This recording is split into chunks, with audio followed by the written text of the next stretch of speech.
Municipal commissioner Korangi town Faiz Mohammad Sheikh के जेर निगरानी कोरंगी एंटी इंक्रोचमेंट ने अमन टावर का क्रॉसिंग पर नाजायज तजावजात के खिलाफ ऑपरेशन किया। एंटी इंक्रोचमेंट कोरंगी टाउन का अमन टावर कोरंगी क्रॉसिंग पर नाजायज तजावजात के खिलाफ जहां भरपूर ऑपरेशन जारी है, तो उसमें यकीनी तौर पर चेयरमैन कोरंगी टाउन मोहम्मद नईम शेख के अहकाम पर जहां एंटी इंक्रोचमेंट की टीम कार्रवाइयों का सिलसिला जारी रखी हुई है, वहीं पर ऑपरेशन में ठेले पथारे और माफिया के खिलाफ ऑपरेशन किया गया। Municipal commissioner Korangi town Faiz Mohammad Sheikh, director anti encroachment Korangi town Mohammad Kashif की जेर निगरानी कार्रवाई की गई। इस मौके पर असिस्टेंट कमिश्नर कोरंगी मोहम्मद हुसैन खोसो और दीगर भी मौजूद थे। Municipal commissioner Korangi town Faiz Mohammad Sheikh ने कहा कि ये ऑपरेशन नाजायज तजावजात, ठेले पथारे, माफिया के खिलाफ town chairman Korangi town Mohammad Naeem Sheikh की खुसूसी अहकाम पर किया जा रहा है।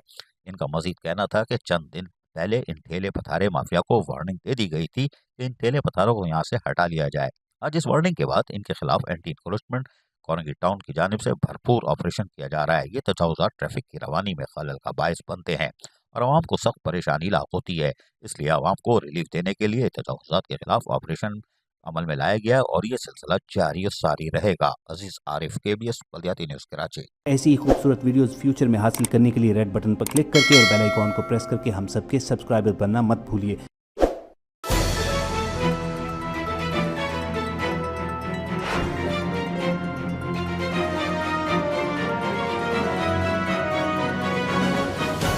KBS बल्दियाती न्यूज़।